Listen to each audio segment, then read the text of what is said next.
Welcome to फिल्मी story box. जे केली की एंडिंग का एक मेन पॉइंट था कि जे को डिसाइड करना था कि अब वो आगे मूवीज बनाना चाहता भी है या नहीं।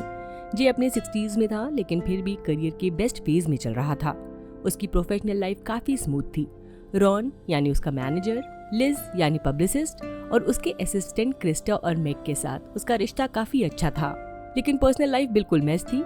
अपनी बेटियों जेसिका और डेजी के लिए वो कभी मौजूद नहीं रहा। अपने डैड मिस्टर केली के लिए वो हमेशा एक डिसअपॉइंटमेंट बना रहा। पीटर के साथ उसका बॉन्ड काफी स्ट्रॉन्ग था। पीटर एक तरह से उसका फादर फिगर था और वही डायरेक्टर था जिसने जे को काफी बड़ा ब्रेक दिया। लेकिन यहाँ भी जे से गलती हो गई। जब पीटर फाइनेंशियली स्ट्रगल कर रहा था और बस एक आखिरी मूवी जे के साथ बनाना चाहता था, जे ने मना कर दिया। जब जे को पीटर की मौत की खबर मिलती है तो उसे बहुत ज्यादा गिल्ट होता है। उसे लगता है कि शायद इनडायरेक्टली उसकी वजह से ही पीटर मारे गए। अपने इमोशंस को समझने के लिए जे पीटर के फ्यूनरल में जाता है। वहीं उसकी मुलाकात होती है अपने पुराने दोस्त टिमोथी से। जे सोचता है कि टिमोथी के साथ पुरानी यादें शेयर करने से उसका दर्द कम होगा, पर होता उल्टा है। जे टिमोथी को पहले तकलीफ दे चुका था, इसलिए वो जे के दर्द को और बढ़ा देता है, इमोशनली भी और फिजिकली भी। यहीं से जे का सुपरस्टार पर्सोना धीरे धीरे टूटने लगता है। इस सब के बाद जे एक बड़ा फैसला लेता है। वो अपनी आने वाली फिल्म छोड़ देता है जो बस कुछ ही हफ्तों में शूट होने वाली थी और यूरोप ट्रिप पर निकल जाता है अपनी बेटी डेजी के साथ टाइम स्पेंड करने। उसे एहसास होता है कि उसने अपनी जिंदगी का बहुत बड़ा हिस्सा सिर्फ फिल्म्स के पीछे वेस्ट कर दिया। अब सवाल ये है, ये ट्रिप जे को क्या सिखाती है? वही उसकी एंडिंग का असली इमोशनल कोर है। जे जेसिका और डेजी के लिए एक बुरा डैड था। जे ने खुद माना था कि वो सुपरस्टार बनना चाहता था। जब choice I family versus superstardom की तो उसने हमेशा सुपरस्टारडम को चूज किया क्योंकि उसका दिल वहीं था। जे को लगता था कि वो पर्सनल लाइफ और प्रोफेशनल लाइफ को ठीक ठाक बैलेंस कर रहा है, लेकिन सच्चाई बिल्कुल अलग थी। जब वो करियर की रेस में फंसा हुआ था और ऊपर चढ़ रहा था, तब वो खुद को ये बोलता रहा कि बस थोड़ा और, फिर मूवीज कम करूंगा और जेसिका के साथ टाइम स्पेंड करूंगा। लेकिन वो दिन कभी आया ही नहीं। जब उसे स्टारडम मिल गई तो उसे मेंटेन करने के लिए वो और ज्यादा काम करने लगा। फिर उसकी दूसरी बेटी डेजी हुई और उसके साथ भी जे ने वही सेम गलती रिपीट की जो जेसिका के साथ की थी। उसे असल एहसास तब हुआ जब जे अपने 60s में पहुंच चुका था और टिमोथी ने उसकी आंख पर पंच मारा। तब उसे समझ आया कि सब कुछ टेम्परेरी है। दुनिया उसे एक महान एक्टर के तौर पर याद रखेगी, लेकिन जेसिका और डेजी उसे एक एब्सेंट डैड के तौर पर याद रखेंगे जो उनसे आधा भी प्यार नहीं करता जितना वो मूवीज से करता था। और जे ये सब सुधारना चाहता था। इसी वजह से वो फ्रांस से इटली तक डेजी के पीछे पीछे गया, डियोर का एम्बेसडर होने और टेस्कनी के ट्रिब्यूट का बहाना बनाकर, और जेसिका को भी बार बार उस ट्रिब्यूट में आने के लिए पुश करता रहा। बेसिकली जे को लेट समझ आया कि फेम से ज्यादा इम्पोर्टेंट फैमिली होती है और अब वो अपनी गलतियों को ठीक करना चाहता था। जे डेजी की लाइफ कंट्रोल करना चाहता था क्योंकि उसे लगता था कि अगर वो उससे राइट डायरेक्शन में गाइड करेगा तो वो अपने डैड का फर्ज पूरा कर रहा होगा। वहीं जेसिका के केस में जे ने उसे एक ऐसे इवेंट में बुलाया जो सिर्फ उसके बारे में था। उसका मानना था कि शायद जेसिका ये देखकर समझ जाए कि उसके डैड ने जो भी अचीव किया वो उसके साथ टाइम सेक्रीफाइस करके किया है। लेकिन दोनों अटेम्प्ट्स फेल हो जाते हैं। तब जे को एक हार्ड ट्रुथ समझ आता है, वो डेजी के लिए डिसीजन नहीं ले सकता। उसे अपनी चॉइसेस खुद बनानी होगी और वो जेसिका के साथ जो 30 साल का गैप है उसे एक ट्रिब्यूट या एक इवेंट से फिल नहीं कर सकता। जे को ये भी एक्सेप्ट करना पड़ता है कि जिस टाइप का सुपरस्टार वो बनना चाहता है उसकी एक हैवी कॉस्ट थी, एक बेकार फैमिली लाइफ। उसकी बेटियों ने इस सच को एक्सेप्ट कर लिया था और अब जे को भी वही करना था। लाइफ में अनडू या रीडू बटन नहीं होता। अगर होता भी तो जे फिर से सुपरस्टार बनना ही चूज करता क्योंकि वही उसकी असली कॉलिंग थी। अब जो हो चुका वो बदला नहीं जा सकता। जे के पास अब बस एक ही ऑप्शन है, डेजी और जेसिका की बात सुनना जब वो खुद चाहें और उनके रोल्स पर उनकी हेल्प करना, ना कि अपनी मर्जी उन पर थोपना। मूवी के फ्लैशबैक्स पूरी तरह जे के पॉइंट ऑफ व्यू से दिखाए गए हैं, लेकिन फिर भी एक सच छुप नहीं पाता। जब पीटर की नई फिल्म के लिए ऑडिशन हो रहा था तब ऑफ स्क्रीन जाने का आइडिया असल में टिमोथी का था, बस जे ने उसे यूज किया। जब बाद में टिमोथी ने जे को कन्फ्रंट किया तो जे ने बोला कि उसकी कोई गलती नहीं थी। जे का मानना था कि पीटर को टिमोथी फिट नहीं लगा और जे पसंद आ गया, बस बात खत्म। गिल्ट कम करने के लिए जे ने पीटर से टिमोथी को एक फिल्म में कास्ट करवा दिया, लेकिन वो रोल सिर्फ ग्लोरीफाइड एक्स्ट्रा जैसा था। ये फेवर मदद कम और इंसल्ट ज्यादा बन गया। अगर जे कुछ भी ना करता शायद टिमोथी को इतना दर्द नहीं होता। इसी वजह से टिमोथी के अंदर गुस्सा पलता रहा। हो सकता है वो जेसिका के टच में इसलिए रहा हो ताकि उसे एक फादर फिगर मिले, या फिर इसलिए क्योंकि उसे ये दिखाकर थोड़ी सी तसल्ली मिलती है कि जे अपनी बेटियों के लिए भी फेल हो गया। जब फाइनली सामना करने का वक्त आता है, टिमोथी जे को एक चांस देता है सच बोलने का, शायद माफी मांगने का, लेकिन जे ये मानने से इनकार कर देता है कि वो जिंदगी जी रहा है जो टिमोथी को जीनी चाहिए थी। उस इनकार के बाद टिमोथी वॉयलेंस पर उतर आता है। अब सवाल, कौन सही था कौन गलत? टिमोथी को ऑडिशन के टाइम अपनी गट फीलिंग फॉलो करनी चाहिए थी। उसे लग रहा था कि पीटर इम्प्रोवाइजेशन पसंद करेगा, लेकिन वो नर्वस था और रिस्क नहीं ले पाया। जे ने रिस्क लिया क्योंकि वो ऑडिशन देने नहीं आया था, बस अपने दोस्त के साथ लाइन रीड कर रहा था। उसे लगा उसके पास खोने को कुछ नहीं है, लेकिन पाने को बहुत कुछ है। आइडिया भले ही टिमोथी का था, लेकिन उसे स्क्रीन पर कैसे लाया जाए वो जे पर डिपेंड करता था। और वही यहाँ सबसे इम्पोर्टेंट पॉइंट है। कॉन्सेप्ट टिमोथी का हो सकता है, पर एग्जीक्यूशन जे का था, और वही चीज उसका करियर बना गई। और टिमोथी का दर्द भी। सच ये है कि टिमोथी का चांस वैसे भी निकल चुका था। अगर जे ने टिमोथी का आइडिया चुरा लिया होता, उसे खराब तरीके से परफॉर्म किया होता और रोल भी नहीं मिला होता, तब टिमोथी का गुस्सा 100% जस्टिफाइड होता। लेकिन हुआ बिल्कुल उल्टा। जे ने आइडिया को अच्छे से एग्जीक्यूट किया और जॉब मिल गई। ऐसे केस में लॉजिकली देखा जाए तो टिमोथी को उसके लिए खुश होना चाहिए था। हो सकता है एक्टिंग क्लास में टिमोथी जे से बेहतर हो, लेकिन कैमरे के सामने जे ज्यादा इफेक्टिव था, और इंडस्ट्री में आखिरकार वही मैटर करता है। इसमें कोई गलत बात नहीं। ये बोला जा सकता है कि हाँ, जे को टिमोथी को ज्यादा क्रेडिट देना चाहिए था, क्योंकि इनडायरेक्टली उस आइडिया ने उसे रोल दिलाया। लेकिन क्या उससे टिमोथी का करियर सच में बदल जाता? शायद नहीं। टिमोथी ऑडिशन में ऑलरेडी अपने पर डाउट कर रहा था। अगर वो एक ऑडिशन में खुद पर डाउट कर रहा था, तो मुमकिन है कि फ्यूचर के हर रोल में भी वही करे। बहुत से ग्रेट एक्टर्स एक्स्ट्रास से स्टार्ट करते हैं, लेकिन टिमोथी शायद सेलुलाइट के लिए बना ही नहीं था। चाइल्ड साइकोलॉजिस्ट के रूप में टिमोथी कितना अच्छा था, ये भी सवाल करने लायक है, क्योंकि जिस तरह उसने सदियों तक ग्रज पकड़ कर रखा जे से, गर्लफ्रेंड से और अपने फ्यूचर से, वो काफी अनहेल्दी था। जे एक बेहतर फ्रेंड हो सकता था, लेकिन सच ये भी है कि कॉलेज के बाद लोग अक्सर कॉन्टैक्ट लूज कर देते हैं, खासकर जब शहर और प्रोफेशन दोनों अलग हो जाते हैं। इस बात के लिए जे को पूरी तरह ब्लेम करना थोड़ा अनफेयर लगता है। उनकी दोस्ती अगर लॉ सूट और काउंटर सूट के थ्रेड पर खत्म नहीं होती तो अच्छा होता, पर आखिर में जो होना था वही हुआ। जे ने अपनी लाइफ में बहुत लोगों को हर्ट किया, अपनी वाइफ, अपने dad, Jessica, Daisy, Daphne, Peter, Timothy और अपनी पूरी क्रू को। लेकिन सबसे ज्यादा जो बंदा पिस गया वो था रॉन। रॉन को पैसे मिलते थे जे का मैनेजर होने के, लेकिन सिर्फ पेमेंट से लॉयल्टी और ट्रस्ट नहीं खरीदा जा सकता। अगर पैसे ही सब कुछ होते तो एम्प्लॉयर एम्प्लॉय के बीच कभी प्रॉब्लम्स ही नहीं होती। रॉन के लिए ये जॉब बस फेम नहीं थी, बल्कि जिम्मेदारी थी। वो हर वक्त ट्रैवल करता, जे के लिए डील्स बनाता, हर जगह कनेक्शंस पुल करता ताकि जे को जो चाहिए वो मिल जाए, और साथ साथ अपनी बीवी और बच्चों का भी ख्याल रखता।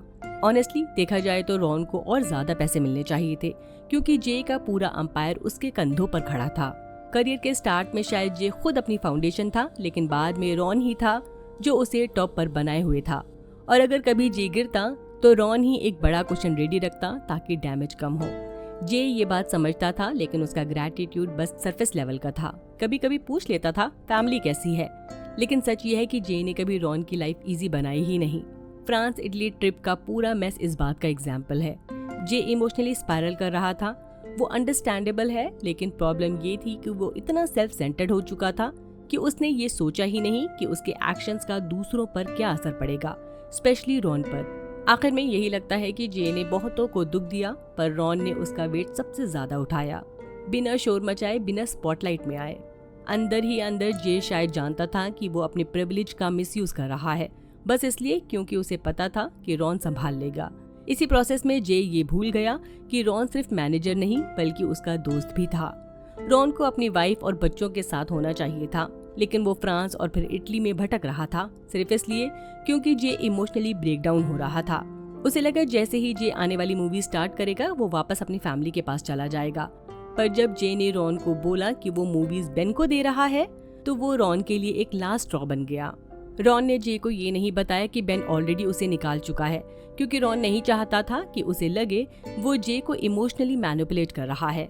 इसके बाद भी रॉन ने जे को एक लास्ट चांस दिया, प्लेन पकड़ने का, घर वापस आने का, शूट स्टार्ट करने का। सबसे ज्यादा सैड बात ये थी कि रॉन की रिक्वेस्ट ने जे का डिसीजन नहीं बदला, क्योंकि अगर जे ऐसा करता तो उसे रॉन को अपने बराबर मानना पड़ता और शायद वो उस पॉइंट तक पहुंच ही नहीं पाया। जब जे को पता चलता है कि बेन ने रॉन को निकाल दिया है, तब जाकर जे अपना डिसीजन चेंज करता है और उस फिल्म के लिए हाँ बोलता है जो रॉन ने अरेंज की थी। फिल्म ये दिखाने की कोशिश करती है कि ट्रिब्यूट ट्रिप से पहले रॉन और जे के बीच जो कॉन्वर्सेशन होती है वो स्वीट है और ये प्रूव करती है कि जे रॉन से प्यार करता है। लेकिन ऑनेस्टली उस मोमेंट में भी जे के डिसीजन के अंदर एक कड़वाहट थी। जैसे जे ने रॉन की बात तब मानी जब रॉन सबसे ज्यादा कमजोर था, इसलिए उनका प्रोफेशनल रिश्ता खत्म हो जाता है, लेकिन वो दोस्त बने रहते हैं। कौन जाने शायद फ्यूचर में रॉन फिर से जे के साथ काम करे, क्योंकि जे अभी भी मूवीज में रहना चाहता है। जे और रॉन एक थिएटर में बैठे होते हैं जहां फैंस के बीच उसके करियर का हाईलाइट रील चल रहा होता है। यहीं पर जॉर्ज क्लूनी और जे कैली के बीच की लाइन ब्लर हो जाती है, क्योंकि स्क्रीन पर क्लूनी की रियल लाइफ आइकॉनिक फिल्म्स के क्लिप्स दिखते हैं। जब सब लोग स्क्रीन पर फोकस कर रहे होते हैं, जे का ध्यान ऑडियंस की तरफ चला जाता है। वो देखता है कि लोग कितने इमोशनल और ओवरवेल्म्ड हैं अपने फेवरेट एक्टर को ऐसे ट्रिब्यूट में देखकर। इसी मूवमेंट में जे इमेजिनेशन में चला जाता है। उसे लगता है जैसे उसका यंगर सेल्फ, यंग टिमोथी और ओल्ड टिमोथी, उसका एक्टिंग कोच कार्टर और डेफनी सब यहीं पर उसके साथ बैठे हैं रॉन के साथ। उसे ये भी लगता है कि जेसिका और डेजी का वो छोटा सा प्ले जो इन्होंने कभी उसके लिए ऑर्गेनाइज किया था, वो भी इस ट्रिब्यूट का हिस्सा बन गया है। जब रियल और इमेजिनरी दोनों रील्स खत्म हो जाती हैं, तब जे फोर्थ वॉल ब्रेक करता है और बोलता है I would like another one. ये वही लाइन है जो जे ने 8 Men From Now के लास्ट शूट डे पर बोली थी, क्योंकि उसे लगता था कि अगर एक और चांस मिले तो वो सीन और बेहतर कर सकता है। लेकिन फिल्म के आखिर में इस लाइन का मतलब सिर्फ एक्टिंग तक लिमिटेड नहीं है, इसे कई तरीकों से सोचा जा सकता है। यूरोप के इस क्रेजी ट्रिप पर जाने से पहले जे ने डिसाइड किया था कि वो कम फिल्में करेगा, और फिर जेसिका से बात करते वक्त उसने ये भी बोल दिया था कि शायद वो एक्टिंग ही छोड़ दे। इसलिए जब जे बोलता है I would like another one, उसका मतलब हो सकता है जे बस एक लास्ट मूवी करना चाहता हो रिटायर होने से पहले, एक फाइनल गुड बाय। या फिर वो ये कह रहा हो कि वो और मूवीज बनाना चाहता है, क्योंकि इतना बड़ा इमोशनल ट्रिब्यूट देखकर उसे फिर से वही हाई मिल गया हो। शायद उसे लगता हो कि अगर 35 साल के फिल्म मेकिंग ने उसे ये मोमेंट दिया, तो शायद 35 और साल उसके अंदर की वो एंडलेस क्रेविंग फॉर ग्रेटनेस को पूरा कर दे। एक और एंगल ये हो सकता है कि जे अपनी बेटियों के साथ अपने रिश्ते को एक और मौका देना चाहता हो, इस बार वही पुरानी गलतियां बिना रिपीट किए। फिल्म जानबूझकर क्लियर जवाब नहीं देती, एंडिंग हमें ये सोचने के लिए छोड़ देती है कि जे एक्टिंग से एक और शॉट मांग रहा था या जिंदगी से।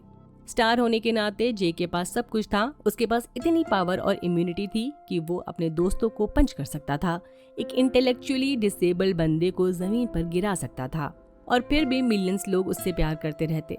लेकिन सुपरस्टारडम के पीछे भागते भागते जे ने एक बड़ी चीज खो दी, अपने लोग, अपनी फैमिली, फ्रेंड्स। इस यूरोप ट्रिप के दौरान जे को समझ आया कि मूवीज उसके लिए इम्पोर्टेंट है, लेकिन लव्ड वंस का अटेंशन भी उतना ही जरूरी है।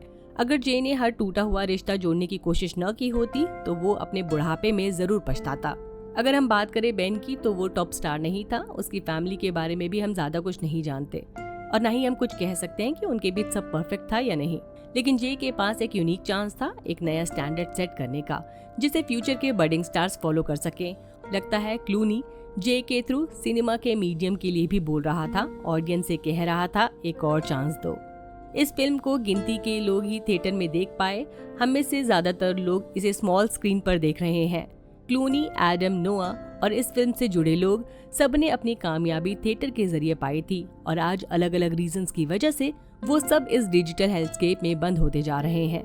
पता नहीं ये कब बदलेगा, लेकिन जब भी बदलेगा सबके लिए अच्छा होगा, फिल्म मेकर्स के लिए भी और ऑडियंस के लिए भी। एक आखिरी चीज ये भी हो सकता है कि जब जे बोलता है आई वॉन्ट अनदर वन, तो वो चीज केक की बात कर रहा था। पूरे मूवी के दौरान जे रॉन को टीज करता रहा कि उसके कॉन्ट्रैक्ट में चीज केक क्यों लिखा हुआ है। रॉन बताता है कि एक वक्त पर जे ने बोला था कि उसे चीज केक पसंद है, जो ये दिखाता है कि रॉन को जे की लाइफ की छोटी छोटी डिटेल्स याद है, वो भी जो जे खुद भी भूल चुका है। जे चाहता था कि कॉन्ट्रैक्ट से चीज केक हटा दिया जाए, लेकिन उसकी अचानक यूरोप ट्रिप की वजह से रॉन को वो चेंज करने का मौका ही नहीं मिला। नतीजा ये हुआ कि जे जहाँ जहाँ गया हर जगह चीज केक आता रहा, और वो उसे छूता भी नहीं।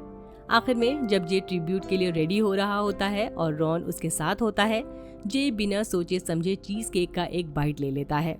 उसे इतना पसंद आता है कि वो दूसरा बाइट भी ले लेता है। रॉन के चेहरे पर एक स्माइल के साथ, जैसे वो कह रहा हो, मुझे पता था तुम्हें अभी भी चीज केक पसंद है। सरफेस लेवल पर ये एक थ्रो अवे गैग लगता है, लेकिन अगर गहराई में देखें तो लगता है कि रॉन इसलिए स्माइल कर रहा था क्योंकि पुराना जे केली वापस आ रहा था। शायद एक टाइम पर जब जे को सुपरस्टार बनने का प्रेशर नहीं था, जब उसे हर वक्त एक पर्सोना पहनना नहीं पड़ता था, तब उसे चीज केक पसंद था और उसने कॉन्ट्रैक्ट में भी डलवा दिया। लेकिन जब वो बड़ा स्टार बन गया तो शायद उसे लगा कि चीज केक बहुत नॉर्मल चीज है और अब उसे कुछ ज्यादा सोफिस्टिकेटेड चीज पसंद होनी चाहिए। एक्स्ट्रा ऑर्डिनरी बनने की दौड़ में शायद उसने अपनी वो ऑर्डिनरीनेस खो दी जो लोगों को उससे रिलेट करने लायक बनाती थी। जैसे उसे भीड़भाड़ वाली ट्रेन का शोर पसंद था क्योंकि वहाँ वो लोगों को ऑब्जर्व कर सकता था, उनका बिहेवियर समझ सकता था, जो चीज प्राइवेट जेट में पॉसिबल ही नहीं होती। वही रोल चीज केक का भी था। शायद ये एक छोटी सी चीज थी जो जे को ग्राउंडेड रखती थी, याद दिलाती थी कि इतने फेम के बाद भी वो इंसान ही है। और जैसे जैसे वो चीज केक से दूर होता गया, वैसे वैसे वो अपने करीबियों के लिए कम लाइकेबल होता गया।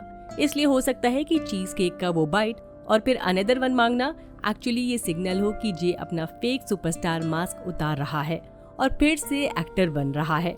आपको क्या लगता है? कमेंट सेक्शन में जरूर बताइएगा। बाय, अपना ख्याल रखिए। मेरा वीडियो आपको कैसा लगा कमेंट सेक्शन में जरूर बताएं। अगर पसंद आया हो तो लाइक करें, चैनल को सब्सक्राइब करना ना भूलें।